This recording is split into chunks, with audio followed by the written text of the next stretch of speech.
Welcome, everyone. This is Chris with the Chefs Without Restaurants podcast. And today I have Jeremy of SOCO Farm and Food. Hey, welcome to the show. Thanks for having me. Honored. So these are interesting times, are they not? Interesting times indeed. And that's what we've really been talking about the past couple of weeks. You know, it's given me an opportunity to really kind of fine tune the online interview because previously we did like 25 episodes or so where it was all in person, sitting down with people here in Frederick, Maryland. And Andrew and I had long wanted to get into doing, guys like you, people in other parts of the country that we weren't going to travel to. And it was just figuring out what worked and how we did it. And now we just kind of had to do it, right? Kind of like we're all doing with our businesses. You're forced to do something that you maybe don't know how to do. And you learn on the fly. And the first couple times, the first couple interviews I did were terrible. I tried doing them in my garage. The echo was horrible. I have 2 fridges in there. The compressors would kick on. You get a lot of background noise. So you figure that out. I have a little setup now in my office. So getting a little better. Yeah. I don't know. I'm guessing some of the questions that you ask people during these times, how has this virus situation affected us? So our restaurant is in Eastern North Carolina. We're about 45 minutes east of Raleigh, about an hour and a half, hour and 45 from the coast. We are in the process of moving, which is sort of what informs my answer in that we dodged a bullet. We were closed before this hit. So we didn't have to deal with furloughs, layoffs, firings, restructuring, pivoting, all the stuff that's kind of defined this experience for everybody else that I know around here. So we were lucky in that regard because we knew we were going to be closed during this time because we've got an 11-acre farm in Wilson. It's been the home for our restaurant for 10 years. We've had a bed and breakfast. We do weddings. But we're in the process now of kind of transitioning to focusing more on the food. So we have purchased a 125-year-old house that we're renovating. It's in Greenville, North Carolina, about half an hour from here. And so we knew this transition was coming. Despite the fact that we were not open when this hit, it's added a ton more stress. I like to be able to plan at least a couple things out. And right now, everything is up in the air. And now throw on top of that the fact that we sort of spontaneously just sold our farm. And so we now have a month to get out. So we're renovating the restaurant. We're moving the restaurant. We're moving our residence. We're buying land. We're building a new residence. We're going to be living in a camper for the foreseeable future. And then what do we anticipate being the new set of circumstances for the restaurant? Am I going to be paying $15 or $20 a pound for flank steak? I don't know. It's a little exciting, but it's a little nerve-wracking. I think we've probably been drinking more than normal during this this coronavirus pandemic, but I'm still really excited. But there are a ton of unknowns, and even if you could make assumptions about what the government's going to do, whether at the federal or the state level, what's going to be available for ingredients? What are the prices going to be? What's going to be the level of safety that our customers feel? Are they going to want to go back out even if it's allowed? So I don't know. We've got some things within the restaurant. I think we've got 3 separate dining rooms. So the house, we didn't really knock any walls down. It still has like the bedrooms all set up and the way it was when it was a house. So we do have smaller dining rooms. Can we space adequately within those walls? I think we can. Is that even going to be an issue when, say, August rolls around, which is when I think we're going to open? I don't know. So I'm so desperate to get back to the kitchen. I've been doing this for 20 years, and I still love it, which is why we're sticking with it. I can't wait to get back in the kitchen, but what awaits us, I don't know. It's crazy, and I don't know what to predict. So are you thinking August is when you would love to start opening up if things go the right direction? I mean, would you be ready potentially to open up in August? I think so. Emotionally, I was ready about 4 months ago. But the renovation, the construction should be done either mid or late June. And I think feasibly August, we get ready, get set up during July, hire people, make sure all the equipment's working, get set up maybe by August, either early, mid-August. That's what we're planning now. But I think as we've all learned over the past few months, planning almost gets you nowhere just because the universe has other things in mind. So we're thinking that, but we're going to be flexible because that's what we've had to be so far. And I think sometimes, you need to work within your community. There's like a power in numbers. Have you seen the thing the chefs in San Francisco put together, the 50 chefs, and kind No. of like outline? It's a great thing. Eater posted it last week, and I've shared it on our group. Basically, like 50 chefs got together and laid out what their ideal plans would be for the whole restaurant community, because they're looking at things like, if you want to have more seating on the streets, we need to close down streets. So what department takes care of that? Yeah. If you want to Yes. put in a carryout window, that's a Department of Health thing, and they're going to want to know how you're controlling flies and stuff. If you want to do to-go cocktails, that's Yes. a different department. And it seems like rather than them all kind of going the same route, 50 of them got together and they put together this 41-page plan of what they felt needed to happen for them to successfully reopen. And then there's bullet points of each department. This is what the mayor needs to do. This is what the Department of Planning needs to do. Yep. This is zoning. And I thought it was really interesting because I see a lot of cities where that's not happening. And it's like up to every chef and restaurant owner to kind of have their own plan. And I think you need to cohesively come together and say, as a community, this is what we're looking at. Here in Frederick, where I live, I think it would be great to shut down Market Street, which is the big street, Yeah. where all the restaurants are. But then, of course, you're going to get some pushback because that's great for restaurants that want to have seating. But then I'm sure all these places that are just carry out are then going to say, oh, well, now I don't have parking in front of my spot. So, it starts to get really political and really hard. And in some respects, it turns to like every man for themselves, which I don't think we're going to be able to get through this if it's every man for themselves. I think it's really surprised me. So I ran errands this morning, and what surprises me still, and it shouldn't, is the inconsistency. Not just between, say, the government at the federal level and the state, and then actually even like local to some degree, but just from person to person. I go into one store where I'm wearing a mask, everyone's wearing masks. I go into another store, a pharmacy, and no one's wearing masks. There's one old woman wearing a mask. There's me. There's about 6 other customers and 4 employees, and none of them are wearing masks. And I'm not worried about that. If my health and safety truly hinges on everyone else being responsible, I wouldn't leave the house. But it's so splintered and confusing that even when we get to August and might be able to open, I'm not sure.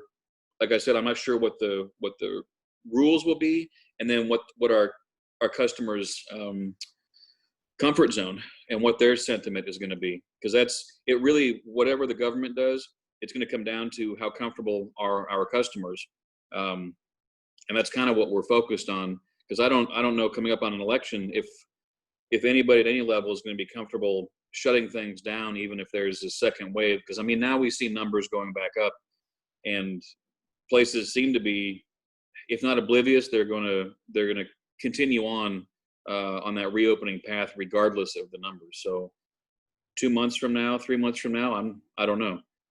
But the San Francisco chefs that's probably a very smart idea, and I think those of us around here would probably benefit from that conversation as well. Yeah. Absolutely. How big a food community do you have where you are? I mean, what's the restaurant scene like? So Wilson is small. We were probably the only fine dining spot really here. We were a little different too. We did 4-course pre-feed menus. We had the bed and breakfast. Excuse me. The last 4 years we were pretty small. In fact, it was just my wife and I. So she's my front of the house. I'm the only one in the kitchen. I do this because it's behind me. And we had a dishwasher, and it was just the 3 of us. And a full night for us was 24 people. It was 2 seatings of 12. We didn't turn tables, so if you came for the 6 p.m. seating and you were still sitting there at 10, it's fine. Because also we live on the property, so we don't have a commute. We didn't have to worry about it. So, but restaurants in general in Wilson, we've got a couple casual fine dining, some great mom and pop like burger joints and the like, a couple kind of bottle shop and sandwich shops, but not much of a cohesive dining community. I mean, we know a lot of the other owners, but we're all doing such different things in such a small town that I think even if we were reopening here, I don't know that there'd be a lot of benefit to getting together to figure things out because everyone's situation is so different. Now in Greenville, where we're going, there are some other fine dining restaurants run by friends of ours. And I think that's probably an important conversation to have. We're already friends with them. And I think if nothing else, if we got together discuss some ideas, some best practices, because a few of them have been doing takeout during this time, and I think that I'm kind of looking forward to that, regardless of pandemic or no pandemic, is having some other established fine dining and casual fine dining restaurants and some chefs that I can call peers. I'm kind of excited about that. So, but Greenville has a much larger, I think, dining scene than Wilson does. At least there's a larger fine and casual fine dining scene. So we'll see. The city, at least there, has been pretty amenable, and I think that Greenville is still a manageable size. That if the restaurants got together and made some requests of the city, I think they'd at least be willing to have the discussion. So I think we've got some options. But like I said, it kind of depends on what the virus does and then what our customers are thinking and feeling. So Yeah, absolutely. I mean, I don't know personally when I'm going to be comfortable going back in a restaurant. And I hate saying that. Like, I love going out. It's our favorite thing. But, if I don't feel like you can space appropriately or, whatever, you can't wear a mask while you're eating. So what does that look like in a dining environment? I think you have to be very comfortable with the place that you're at. But like you said right. before, you can't control other people. I can say that I know this chef, I know this restaurant, they put these things in effect. And then if you have like someone just like up in your face, not wearing a mask, being kind of ignorant about things, like, I don't know. I don't want to feel that when I go out to eat. I don't want to have stress and anxiety when I go out to eat. I'd almost rather just have a really high end or delicious takeout meal. We did that last night. So weird. My wife and I, it was our 18th wedding anniversary last night. Happy anniversary. Thank you. So, we got dressed up, we put on our masks, we went downtown, we just walked just because we wanted to get out of the house. And we went and got takeout from one of our favorite Thai places and took it home and just ate it in the backyard. My in-laws live with us, so they watched the kids inside and I kind of snuck in and grabbed a bottle of wine and we went out and had like our date on the back porch. And, I kind of see that's what we're going to be doing for a little while.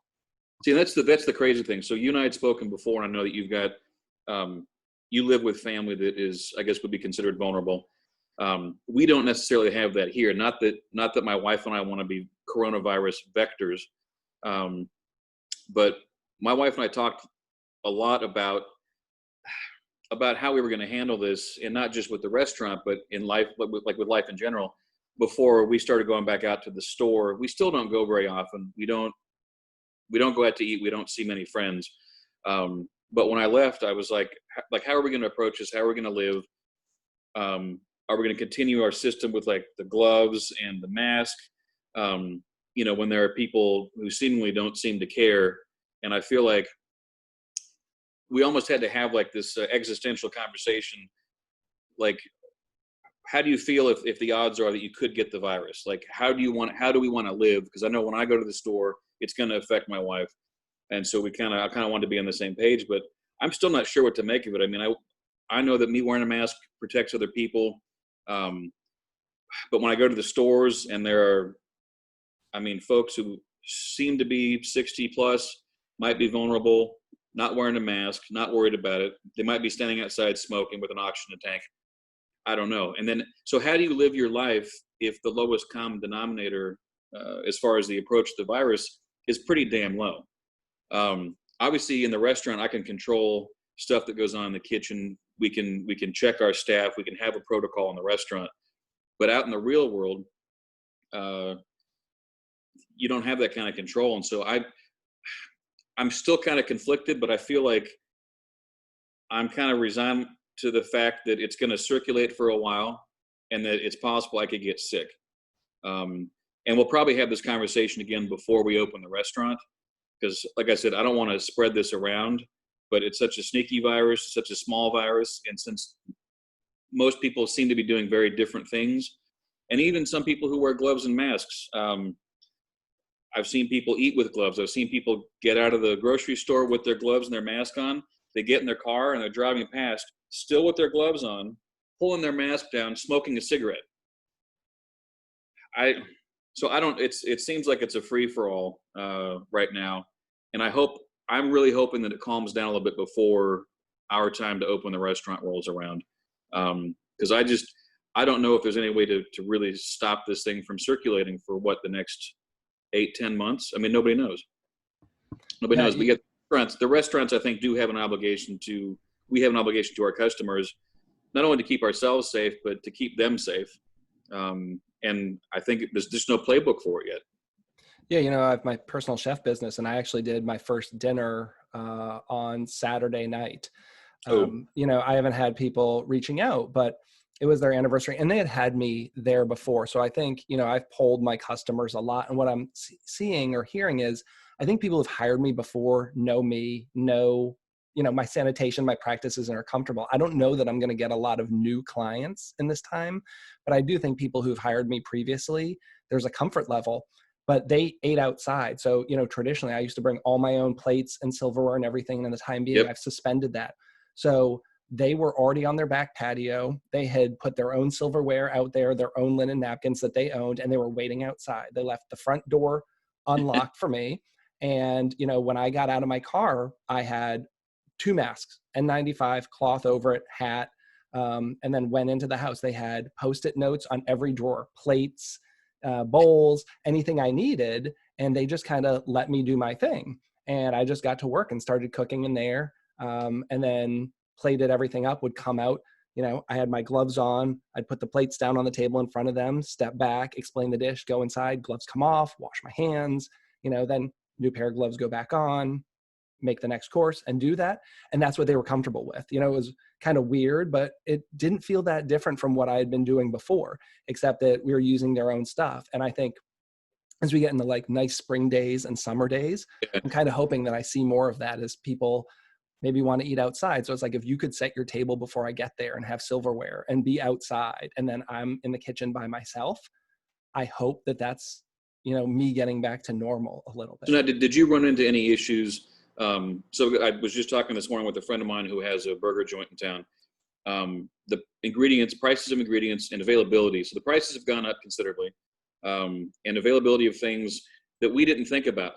To-go containers, those little non-eco-friendly packages of plastic silverware, all that stuff, barely available. Now, did you run into any of those issues when you were setting up for your dinner? So I have gone to here's what I hope to bring you. You're going to need to be a little flexible. Like I used to spell out a menu. I'd send menu selections. People would look at it and choose what they want. And I was saying, you're going to have this salad with Serrano ham, Manchego cheese, Marcona almonds, and sherry vinaigrette. And now it's like, you're going to have this salad with a cured charcuterie, European cheese, nuts, and vinaigrette. And like, if I get to the store and they have it, great. No Marcona almonds, it's going to be pecans. Like if they don't have sherry vinegar, it might be a cider vinaigrette. Like everyone I think understands they're going to have to be a little flexible. If you Now, like, did you run into price issues? see, I play on the high end. So my dinners are like $100 a person up. Right. So it's not, I have friends who are doing barbecue and they're getting into issues doing brisket, and like Yeah. what they used to charge for a brisket plate, now it's like almost doubled, and it's hard to go from like an $8 brisket plate to a $16 brisket plate. Yes.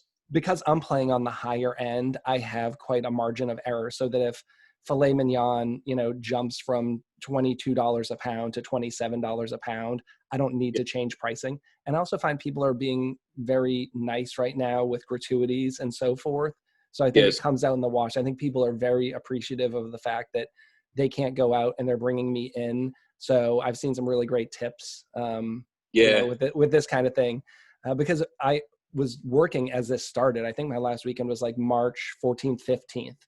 And that weekend, like people were talking about, this thing's coming.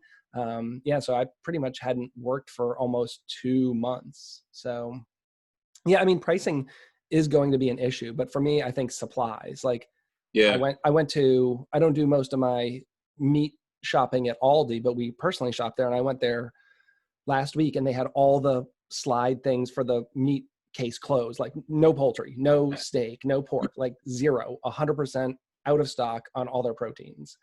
So like if I was going there to buy meat, I'd be out of luck. So, just at the retail level. And I think we're Yeah. just at the beginning of this. I'm hearing they've closed like 20 processing plants. Yeah. There's going to be bigger shortages coming soon, and the pricing. We made My last it. guest works for a purveyor, a distribution company. And he said like a buddy of his ordered like 60 or 80 pounds of meat and was shorted all of it. Yeah. No, the friend I was talking to today said that he has a pretty good sized order. He said he had more crossed off as unavailable than he actually received. I don't know. We may very well be opening a vegetarian restaurant, depending how things go. Another thing that's come up in my conversations with my wife, in anticipation of opening the restaurant, have been has been how the politics plays out. And I don't know if you see anything much different up in Maryland, but I know here it's definitely more conservative. I mean, we're out in rural North Carolina. Greenville, though it's a college town, is probably still going to be lean more conservative, I think. And I think with that, you get people who are less worried about going out without masks, about going out to eat. So there's it seems crazy, but the politics seem to dictate how people approach the virus. And I don't know, is that the same up where you are? Are you seeing that yourself? Are you seeing that with other restaurants in the area? Because I know here, I think we're probably in a good spot, because if everyone is unafraid, maybe some of the restaurants will do better. But yeah, I mean, it's very mixed. So I'm 45 miles out of both Baltimore and DC. So Frederick, where I am, is very mixed. It used to be a rural farming community. So you see a lot of people in Frederick, especially the county, who are more conservative, Republicans. They seem to have like their view. The city, you see a lot of younger people, a lot of, liberal people. So there's a real mix here. And then as you get closer down towards DC, I mean, as you're going down Route 270, you have all these major cities. So Maryland is such a mixed thing, and we have a Republican governor who I think has been doing a great job, but he's been going against kind of party lines.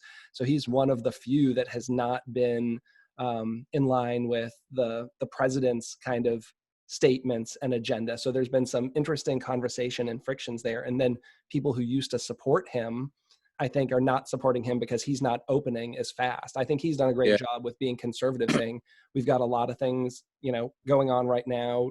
We're going to slow down opening up. And people who I think voted for him and supported him based on party lines are not necessarily supporting him anymore. And we're looking at county by county, because we have some counties that are like through the roof.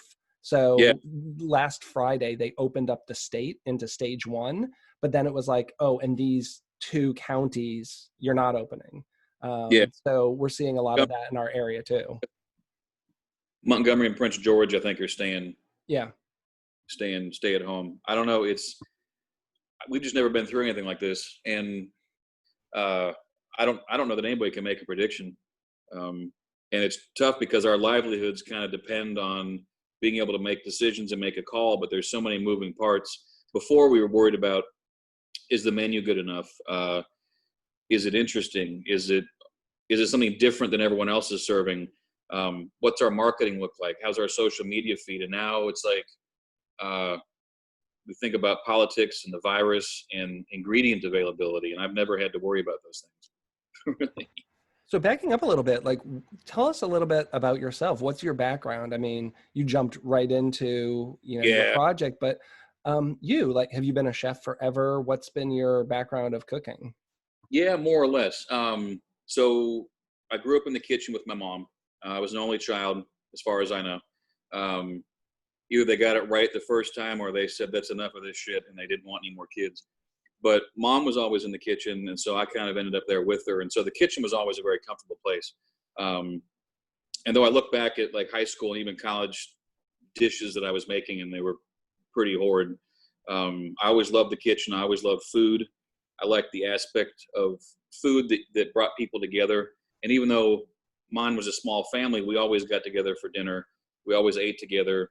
I don't know, food had there were all these levels of positivity and unification. And my mom also was a great cook. So when I got out of college in Boulder, I had been cooking a little bit, but I got a job cooking professionally and loved it. And that was back in '99. And it was a chef who was one of Food and Wine's top 10 best new chefs. And he was opening his second restaurant. I just loved it. I didn't know at the time, but I had undiagnosed ADD, and the kitchen was so comfortable for me, not just because I'd grown up in it, but the professional kitchen, as you well know, is frenetic and crazy, and it fit my brain perfectly. It took some years before I figured out exactly why cooking was such a good match for me. But I worked in Colorado for 8 years, and then met my wife on a business trip, and we moved out here. And I started working with a chef in Kinston who, at the time, did not have multiple restaurants or her own TV show, but I was working with Vivian Howard, a chef and the farmer, and I was one of her first sous chefs. And I did that because I had taken a couple of years off of cooking, figuring it would ruin my marriage. I'm sure we've all seen that. If the Coke and the alcohol doesn't ruin it, the hours will. And I got back into it. I went to journalism for 2 years, and then I missed the cooking. And so she said, well, why don't we see if you still love it? So I went back to work. Absolutely loved it more than ever. I got really lucky. I got a pretty good introduction to a lot of North Carolina ingredients. Made some good connections around here, and I was with Vivian for about 13 months before we opened SOCO, and it's been about a decade. And it's kind of worked. I mean, we kind of made a restaurant that works for our relationship, and it wasn't always the plan that my wife would be the GM in the front of the house, but that worked out too. I think we worked together. Well, maybe it's not the case now, but for the longest time, we worked together better than we were married. And there were a lot of days we might not be getting along personally, but we had dinner service. Dinner service was sacred. We don't fuck with dinner service. And so we would show up, and it was all business. And at the end of the night, we were kind of like, all right, are we cool? And so almost seemingly the opposite of what a lot of other people experience is the restaurant, I think, brought us a lot closer together. But yeah, so I guess that was a long answer to the question. But yeah, I started with my mom in the kitchen, and then kind of casually took the professional cooking job and just loved it. I've never looked back. And it's been about 20 years now, and I am probably more excited now than I was when I started about getting this next phase of our restaurant going. The kind of stuff we do, a lot of people ask, it's sort of upscale home cooking. In some ways, it's American home cooking with some European filters put on it, maybe. I'm trying to get simpler as I get older and further into my career. But the one thing that I am really excited about with the new restaurant is I really want to focus on simplicity and execution. I've always kind of been a stickler for that stuff the whole time we've been here, which has been why I was really enjoying just being the only person in the kitchen, because no one else was touching the food. So I'm gonna have to relearn how to work with others and share and delegate. But I think I just want to kind of narrow the focus, but kind of keep what's always been the essence of SOCO for us. So that's the plan anyway. I've talked about this on the show before. That's something that I learned because now as a personal chef, I have no staff. Nobody helps me. I mean, if I have a party of like 10 or more, I do, but you learn editing. And it's like, that's something I think everyone should learn anyway. And we even talked about it on the very last show of, all these restaurants that are these fine dining restaurants that have, 20 components in a dish. They're kind of screwed right now with the carryout. And it's the places doing really solid, almost like home cooked food, but elevated, that I think are going to do well. Because how do you put a million foams and sauces and all these things where you have all this room on the plate with negative space? Like, I don't think you can do that to go. I mean, apparently Grant Achatz is doing some stuff and it's coming over well.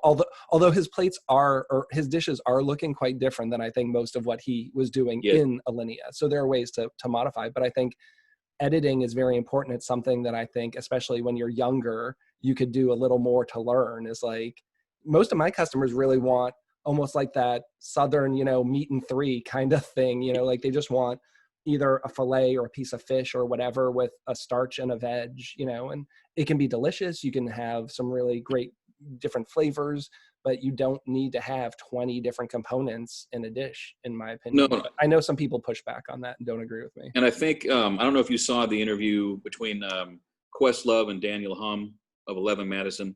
It was kind of interesting. And it does kind of shine a light. Now, I've had some great meals at, for example, Joel Robuchon when he was the Four Seasons in New York. And it's probably what I would describe as tweezer food. There were some brilliant things in those plates, and they were perfectly executed. But is it sustainable when a restaurant has like 4 people at the pass just doing the tweezer part of a dish. And you look at some of the things that Eleva Madison was doing and the things that Daniel Hum is talking about and how he's reevaluating. And I don't know that we're going to kill off that ultra fine dining. Although some people are wondering that because we're looking at Noma over in Copenhagen now, and now they're serving burgers and beer. So I don't know. I mean, I think there may be a place for that plated over the top artistry like Alinea, that Noma kind of used to do, but certainly 11 Madison Park. Are we going to kill that off? Probably not. But I think there are a lot of things about our industry that have been revealed to be very fragile by this pandemic. People working more hours for not a lot of pay. That's probably a bigger issue for the country at large, but there are probably a lot of things that we can't run as lean as we used to. We need to make sure we're taking better care of our employees, taking better care of ourselves. But to that ultra high fine dining, unless you've got some wealthy owner or investor, I don't know that that's going to be as widespread as it was before all this hit us. Fortunately, that's not part of what our plan was for the new space. And I don't know that that's what people are even going to want when things open back up and when we can all get together again. So, but we'll find out. But yeah, it's pulled back the curtain on some aspects of this industry, and a lot of it's not real pretty. Yeah. And on a side note, I'm a northerner, originally from Massachusetts, but I now live down here in what some people call the South, although I know people who are really in the South don't consider Maryland and DC the South. You're still south of the Mason-Dixon. Yeah, still there. But I actually learned how to make grits from Vivian Howard. I was at a Star Chef's workshop 6 years ago, maybe. Did you do the double with the cream and the milk? So Yep. I love grits now and was a big fan. So she did the Pimp My Grits workshop, and she had like a whole table of all of them. She had like the blue grits, she had the yellow grits, she had all kinds of stuff, and then set out the table with all the toppings, and we put everything together. And I feel like we put them like in a Pinger oven to like broil them or something. Like we had it all done, and we put all the toppings on there and then just put it down the conveyor and let it go. But that was the first time. I'd never seen, I think, like the 4-to-1 ratio either, which has become kind of like my magic bullet right now for doing grits. So that was one of the most fun, memorable workshops I've ever taken, and really learned to up my grits game after that. Yeah. No, it's one of my favorite things around here is when I'm able to get together with other chefs and work with them. There's always some new trick. After we closed the restaurant here, I went and worked with a friend of mine in Raleigh, and his place had some similarities to ours, but it was still kind of different. I learned so much from him in just the 3 months I was working with him, and it was just little tips and tricks, little things that he does that I might have taken years to figure out, or I never would have bothered. I love working with other chefs, and like I think like when you came down for the grits thing, when I go to my friend's restaurant, when you're able to collaborate, I always come away with something new. And having like the grits approach, having that grits recipe, I mean, it's so useful. It's so useful, and it's so much better than just throwing the water and the grits in a pan directly on the flame. So there's all that stuff, and hopefully there's more of that being spread around when we come back together as an industry. I don't know. It's really been a shakeup for everybody, but I guess we'll see where it all lands. Yeah, and everyone's always asking me for tips. Like, I don't really want to do a cooking show online. I've made that pretty obvious. Like, I don't feel like I'm the guy to do this and have a whole cooking class. But if I can share some of those tips, those are my favorite things. I want to just say, like, I've got my go-to pickle recipe is like the quick pickle recipe, I think, in Momofuku. It's like David Chang's recipe. It's like 3 parts sugar to 1 part salt or something like that, and toss it in there. And put it in there with no liquid, and then like rinse it off, and then put your pickling stuff. That's my go-to, So I'm not usually teaching people recipes. It's just very basic. Like, if you're making grits, do 4-to-1. If you're doing pickles, here's the pickle thing, instead of giving them this big long recipe for a meatloaf or something. Yeah. So how is Volt still open right now or no? No, Volt has been closed a long time. They're not even having their family meal open. So family meal, which seems like it would be better poised to do carry out, they closed almost instantly after that too. So Volt was right away. And then I don't even know if it was a week that Family Meal was open, but they have closed all of those restaurants. It's Wow. very sad. It's like when you see those post-apocalyptic movies. We were walking down Market Street yesterday and we walked by Volt, and the old menu from whenever they closed is still like in the window outside, and it's all sun faded. Nobody even took the flowers out of the windows. They're dead. So we're just walking by and there's like these intricate floral displays that have like sagged and are dying in the windows, faded menu, just like time stopped, and they're not the only place. But yeah, how does Volt reopen? Their seating is very compact. They don't have a ton of space. I mean, they do have an outdoor area, but as it stands, their menu doesn't seem suited for a carry out. And if No. they're going to do responsible distancing, they're going to cut down their seating. I mean, we're already at razor thin margins, right? Especially in the finer dining establishments. Yes. How do you Yes. take out 50 to 65, 70% of your seats, still serve that kind of food? Like, I don't know how you do that. I don't think you can, because exactly like you said, the margins are razor thin, and if we don't fill the restaurant and turn tables, we're not going to make our rent. And I think that places like Volt, oftentimes they'll go into a small space like that, but the plan is butts in seats, turning tables maybe every 90. They'll make the rent. This is just too crazy of a pivot. And here's the other thing, and I don't know if you've got a thought on this, having interviewed a bunch of chefs during this pandemic. Does the social distancing even matter? So if I were 65 with heart trouble or asthma or some respiratory issue, it would probably behoove me to stay home and play it really safe. But what's the trade-off? And I'm not going to flout the rules when we get to open our restaurant, and I'm not going to put my customers at danger. But I do wonder sometimes, are we really able to do anything, or is this thing just have to run its course? Sure, flatten the curve. We don't want to overwhelm the hospitals, but when we keep people 6 feet apart inside, but then outdoor dining seems to be a little bit more relaxed and casual. I don't think the virus cares whether you're outside or inside. Have you been able to gather, in talking to all these chefs, how really worried they are about the virus, if they have any larger philosophical thoughts on what our obligation is, or even what the reality is, not just as restaurateurs, but as humans? Has that come up? Yeah, I mean, I think unfortunately a lot of them are optimistic because of the business sense. As I talk to people in general, to me, it seems like the people who have businesses who aren't generating revenue are ready to open. Like that's what I'm hearing. Like, they're saying it's kind of overblown. They're not that they're not worried, but they feel like if they follow practices and can set some things in place, we're ready to go. On the flip side, I sent emails to every one of my existing customers and polled people on Facebook, and I'm universally hearing from people they are scared to go back out to restaurants.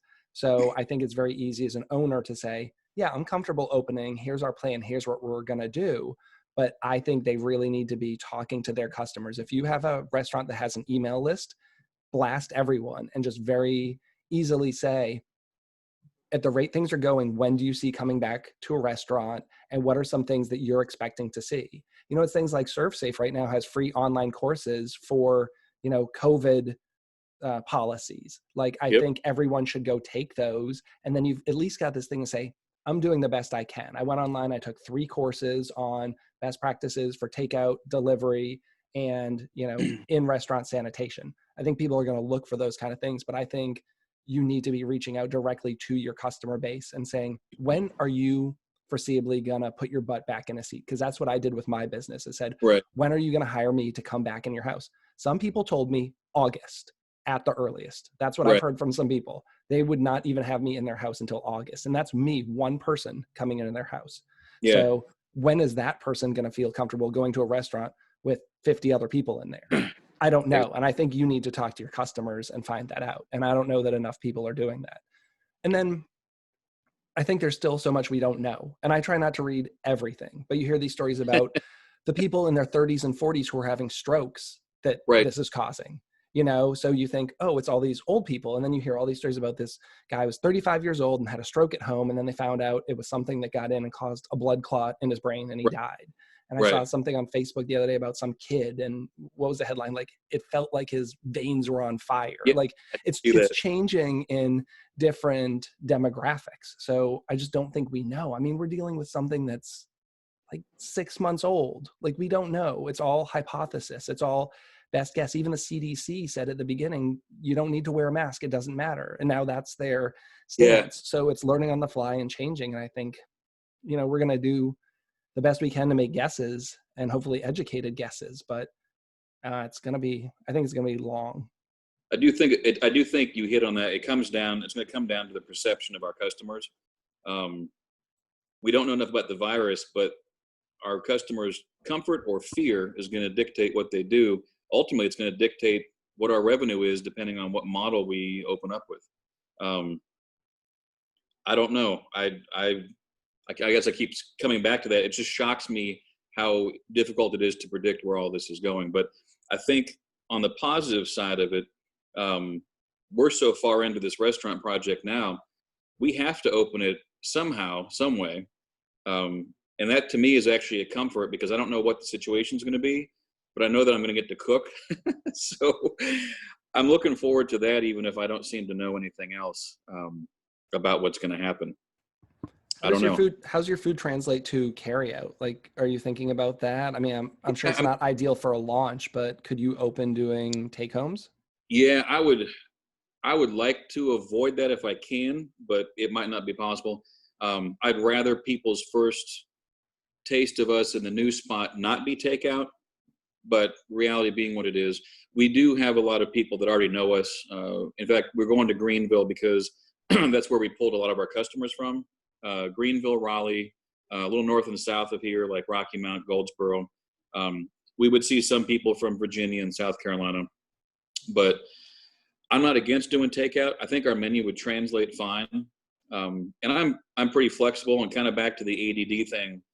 There was a while where I was changing my 4-course pre-fee menu every 2 weeks, and that was a little crazy. I went and stuck things for a month after that, but I'm fine if we need to make some changes, as long as as long as the food is executed, as long as these dishes, they do translate, like you said, not a pile of foams and stuff that's going to steam or wilt on the way home. But yeah, I think our stuff will translate pretty well. And if it doesn't, then I'll change it. I'm If that's interested what we in need to do.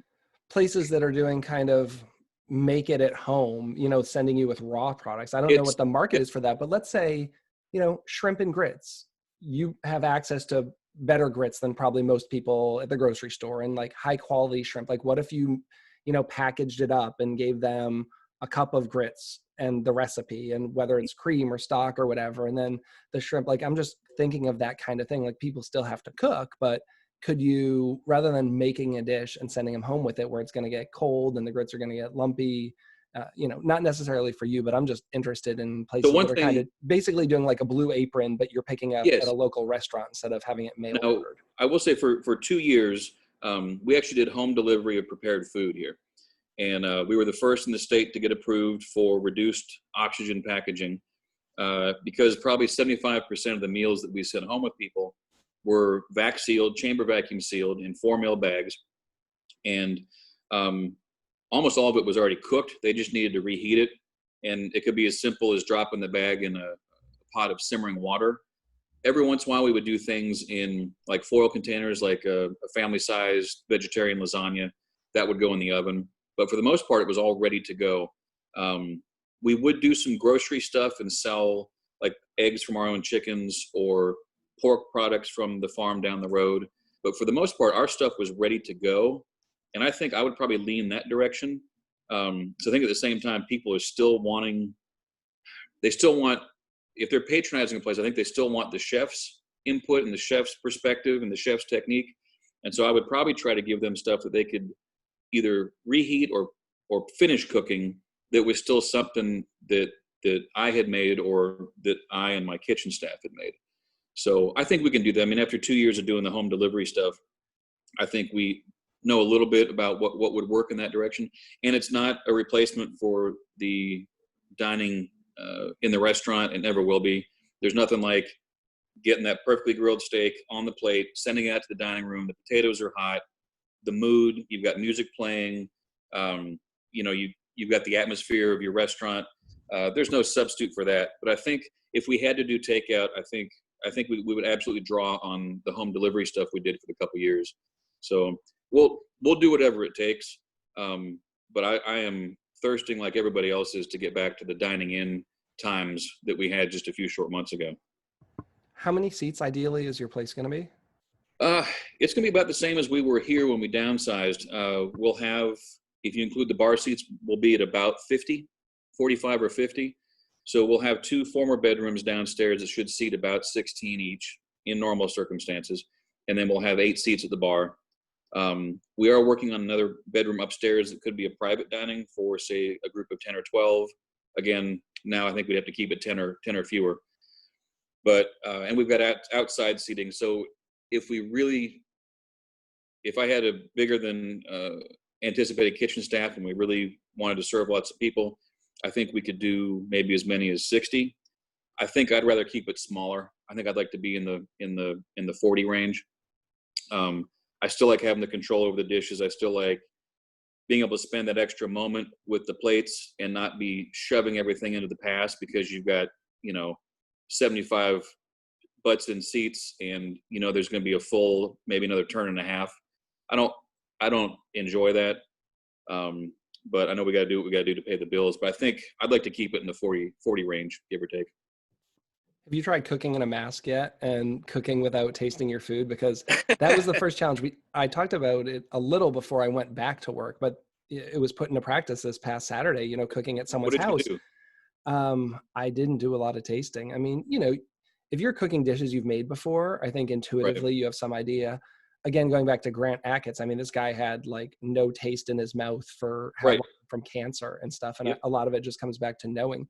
But that was super frustrating for me is, I'm making a quick pan sauce and it's like you throw a pinch of salt and I'm hoping that it wasn't too much or that it wasn't too little. And you're just kind of going with it.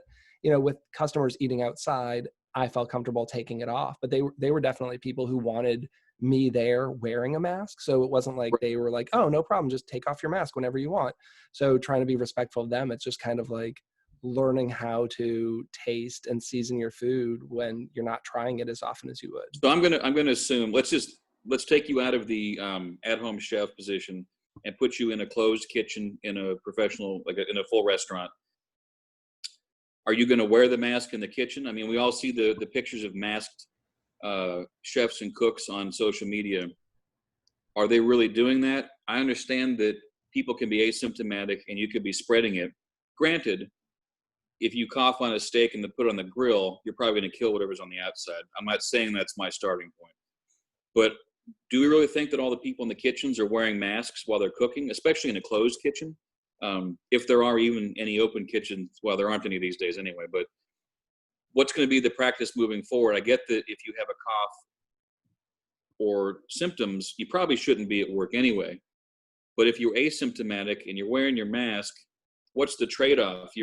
Maybe you're being safer, but maybe your food sucks now. What do you do? That's a good question. But I mean, if we're saying that is the best way to reduce it and you can have no symptoms for 2 weeks and be spreading this, I mean, just look at something like the White House. How many people there have been like, I'm not wearing a mask. And then next thing you know, everyone's starting to catch this thing. Like if you have a cook who comes in and he's asymptomatic and you're all in the kitchen cooking for 12 hours a day, for the first 3 days and he's got it and now you've all got it. And I think, even if you have a closed kitchen, there are chances that you're going to see customers. And I think customers are going to want to see that. Yes. But that is an interesting, I've had that conversation with some people. Some people have said, when we're out in front of customers, we're wearing them, but my cooks don't like wearing them back of the house. And I don't mind wearing them. For me, when customers would ask like, why is your guys' food so good? I said, well, 2 things. Well, maybe 3. The first, I'm lucky. I get to spend all day cooking. I love that. And most home cooks don't have that luxury. And when you do that for 10, 20 years, you learn some things But I've had the luxury of time in having this place and the places I've worked before. But also, I say always taste your food. If you don't do anything else, taste it. You'll know immediately if it sucks. And that's going to be probably that might be the biggest concession if we need to cook with masks. Ooh, I don't know. I mean, honestly, if someone said, "Are you going to do that?" If I have to, I will. But I'm gonna have to find some workaround, some tasting closet. Maybe I take my little plastic spoon of sauce and I run in the closet, and then I and I taste. I don't know. Like I don't know. I'm not gonna be very comfortable cooking if I can't taste the food. So I'll have to figure something out. But we'll do what we have to do to keep customers safe. Yeah, agreed. And I asked this question again on Facebook a couple of weeks ago, and some people answered seriously and some kind of like jokingly. I'm like, no, I'm serious, because there's a lot of restaurants, especially in DC, like very fine dining restaurants that are still open. And I know they have multiple people in the kitchen to execute this food they're doing. I'm just curious, like, what are they doing there? If you're, I'm not gonna call it any restaurants, but if you're one of these restaurants that's still open and you have like 6 or 7 cooks, are you guys wearing them in the kitchen? And if so, what are you doing? And not everyone's talking about it, because I think going out on a limb, I'd say a lot of places, probably the cooks in the kitchen aren't wearing them, especially if they don't have customers coming in and they're just closed for takeout. I would agree. So I don't think a lot of people want to go on record talking about that. So one you could do, if you said, "I'm not wearing a mask," you could do meal kits. And I think, at least from a food standpoint, if you're cooking the food's a non-issue. Anything that you might have breathed on, whatever, the pizza dough or the sauce, whatever, is going to be killed. I think if you just couldn't wear a mask, you could probably tailor your model, but it's a major concession. I think most chefs tasting the food is, it's such an important part of what we do, because a lot of what we do comes from not just our imaginations, but from our palates. I suck at a lot of things, but I'm usually a pretty good taster of food, and that's going to be that might be the biggest issue if we have to wear masks in the kitchen. I don't know. Yeah, I guess we'll all figure it out. And I think, again, sharing best practices. As this thing evolves, I think staying in contact with chefs. I do a lot of kind of like Zoom meetups with other chefs, or just talking on social media and throwing these questions out there. I mean, there's no reason why you shouldn't just throw it out there and say, "Hey, what are you guys doing?" And just kind of see what everyone's into. Like, I love reading that. There's so many people, I think, way smarter than me who have figured some of this out, and I'm following along to see what they're doing, and then just trying to share those things as much as I can do that. Yeah, I don't know. Unprecedented times, no playbook, and it's crazy that the restaurant industry was one of the ones obviously hit the hardest, like the first to be shut down, along with concerts and gyms and other places. But I don't know. And I feel like we got to figure this out, because I don't think this is going to be the last time in our lifetimes that we see something like this. And we're going to need to become experts at safety measures and at pivoting between dine-in and takeout, I think. Yeah, I really miss live music, and I'm so glad I went to a show. It was like the 5th or 6th of March, and even then things were getting sketchy. And my wife said, "Are you really going to go to the show in DC?" I'm like, "Yeah, it's fine." Like, I'm really glad I went to that show, because I've had 2 shows this spring that have already been canceled. One that's not even going to be rescheduled, and I got my money back. And I'm looking, my son is going to be 8 this summer, and for his birthday, I already got him tickets to a show, and I think it's like August 31st. And I don't know, like, even if it goes on, like, I don't know that we're going to go to this venue that has, I think it's going to sell out at like 7,000 people or something like that, like the Anthem in DC or whatever, like huge venue with people like bumper to bumper. I don't know that we're going to go to that show, but I shouldn't have told them I got tickets. I was super excited and said, "Early birthday present, I got you these tickets." And now every day is like, "Is that show still happening?" I'm like, I wish we didn't talk about that. Yeah, I mean, there's so much that's different. I don't know. It's a lot of these unknowns, but I think at the end of the day, I think the resourcefulness, the tenacity of the restaurant industry, most of the restaurants, not everyone's going to make it, but I think what makes the great restaurants great, and a lot of the great chefs and great cooks great, is probably what's going to get us through some of this. I think it's going to strip away some of the restaurants that were on the edge, maybe some of the chefs and owners that weren't as serious as they could have been, or people that were on the fence. I know some restaurants back where I'm from in Denver, some of them were looking at moving. or rebranding, and they just shuttered. They just closed completely. But I think there are a lot of restaurants. It's going to be ugly for a little while, but I think a lot of the good places are going to come back, because what made them good is that dedication, the planning, the approach, the love of, serving people. I think a lot of the important restaurants, most of us, I think will be back. So the nature of the industry, I think, gives me a little bit of hope. Yeah, I was really sad to see Momofuku in DC closed. Yes. And the Source closed. I mean, those were big things. And then David Chang closed another one of his places in New York, and is like moving. They consolidated, yeah. I think, and because with a W. Yeah, he closed. Is it Nishi, which was like his Italian place that closed, and then they moved Sambar into the space with one of the other restaurants, and then he closed DC down. Yeah. Yeah, but I mean, every day you're just seeing things like, even in Frederick, we have Jugbridge Brewery, which is where we were recording our podcast, and he's closing until further notice, and we were going back and forth through DMs today. He just said, like, looking at my sales pre this versus what I'm making now, it just doesn't make sense operationally to be in there and having to do that to sell 25, I think it's like 25% of what he was selling before. So it's just like, hopefully he'll be back, but for the time being, it doesn't make sense to be open during this time. So it's like, closed until further notice. Yeah, but his distribution probably dried up. Yeah, the rest. Well, and he wasn't like doing any distribution. It was all like in the brewery, you had to come get it. And he recently started doing crowlers. So he was closed, and it was like online order sales. You went online, you bought your beer, and then you showed up. You had to prepay. He wasn't doing cash, and you would get a crowler and go home. Yeah. And he's been doing that, every weekend. I think he's open like Wednesday through Saturday, and he's been doing that consistently. He just brewed 3 beers that are supposed to come out on Friday. So he's going to be open this weekend, and it's just kind of like last gasp. So I'm hoping, people can go out and get the beer. And by the time this airs, he'll be closed, but hopefully he'll be back. And it's just, you have to make those decisions. What's worth it? For me, the same thing, like doing a 2-person party isn't financially great for me. Like, I make my money as I get into parties of 8 and 10. So right now, you and your wife hire me because you're comfortable with that, but you're not having a dinner party. So how worth it is it for me to go do a dinner party for 2 at $100 a head? That's $200 before cost. So let's back out 30% in costs, and then the time of going to shopping. Like, it was never really worth it for me to do dinners for 2. Yeah. So it's almost like not until we start getting back into the 6 to 12 or 6 to 15 that it's going to be worth it financially and time-wise for me to work. Yeah. Like, so looking at how do I adapt, or do I just take the time and put the energy into something else?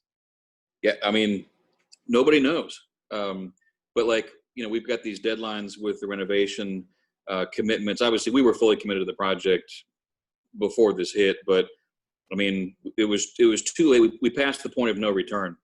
So we've got to make some judgment calls. But yeah, there's a good portion of our future that is dependent on this industry rallying. And I do think it will. I mean, people have to eat. People are going to be in the mood to eat.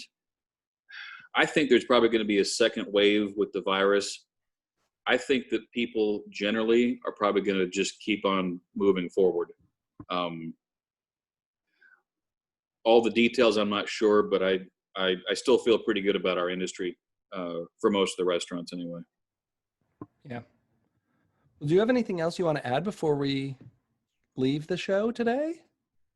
No, I mean, you get me started on anything restaurant related and I can talk all day, but I think this is probably going to bring about hopefully it brings about some much needed changes to the industry. I think that, restaurants that maybe aren't so ultra fine dining, we need to be focusing on, more sustainable practices, better pay for the workers. One thing I will say is that when we look at what we're doing with the future location of SOCO, is one thing that's always been discussed is a living wage, and benefits. I think it's something that is sorely lacking. And we talked a lot about mental health in our industry, the past year or two, especially after losing some of the chefs and writers and restaurateurs, that we've got to take care of ourselves and we've got to take care of our people. And I don't think that minimum wage pay is ethical. And I don't think it's just the restaurant industry. I think it's across the board at so many different places. It's just not sustainable. And I know that people want cheap food and affordable food, and restaurateurs want more profit than outlay. But I think that the health of the industry is going to rely on restaurants being able to put in a little bit more, invest a little bit more in themselves and in their employees. I know it's easier said than done, but it's at least for us been part of our plan for the entire time. So better pay and a better wage. And I think that if you do that, and I'm not going to necessarily say that karma is a thing, but I think that if you're ethically approaching your restaurant, if you're putting love into your food, if you're taking care of your employees and your guests, I think the universe, when it can, will look out for you. And so I'm hoping that that'll also get us through. But I think our industry is going to have to examine how it takes care of itself and its employees. And I think this fragile, razor thin margin, not just financially, but emotionally or even metaphysically, I think we're going to have to examine all that. Yeah, it'll be interesting, the people who didn't treat their employees right before this, and then depending on how they treat them as we're going through this, are you going to have employees, are you the kind of boss who's going to get cooks back when this is all over? If you were Yes. not the best to work for, and then, you furlough all your employees, I think it goes around, and there's some people who are going to be out of luck because the people are going to go find another job. Yes, if we get back to opening up, there will be no shortage of employees looking for jobs, but they may not be looking back at the same places. I don't know. Or the same industry. True. Although I don't know what the hell else I would do if I couldn't cook. I don't know. Strip. I don't know. I'd probably be paid to keep my clothes on. I've never understood people, and I've had cooks work for me, and it's like, why? Like people who literally hated food, like they needed a job, and it could have been any job. Yeah. And I don't normally like to hire those people, but every once in a while you get one who's really good.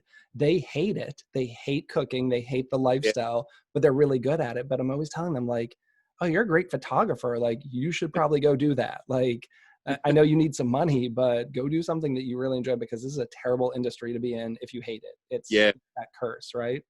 This could have an effect on the restaurant industry, kind of like Katrina did on New Orleans. How you saw such a huge number of people leaving and never returning. I don't know.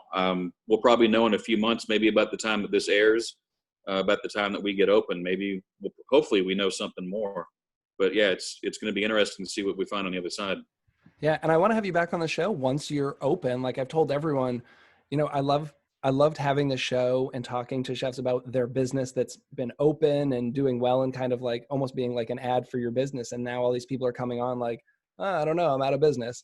I'll let you know when it opens. So we're kind of hopefully do like a where are they now follow up 6 months, a year from now, once you get going, because I want to see what you ended up doing and how the restaurant's going, and what you've learned from it, and what came to pass from our discussion, or was it all nonsense and you're nowhere near where we thought we were going to be? I think it'll be interesting. I got to follow my heart, and I love being in the kitchen, and that's about all I've got. I'm hoping it leads us to a good place, but I'll be more than glad to tell you what things went well and where we fell on our faces. Hopefully that's a minimal part of it. We'll see. Well, thanks so much. I've enjoyed having you. And for all of our listeners, this was the Chefs Without Restaurants podcast. As always, you can find us at chefswithoutrestaurants.com and .org, and on all social media platforms. And if you are not aware, we have a Chefs Without Restaurants Facebook group, and right now we're having a lot of these discussions there. So if you're a chef and you want to follow all the chefs and what they're doing and get links to all these articles and resources, come and join, and I'll approve you. Have a great week, everyone. Perfect. All right, was that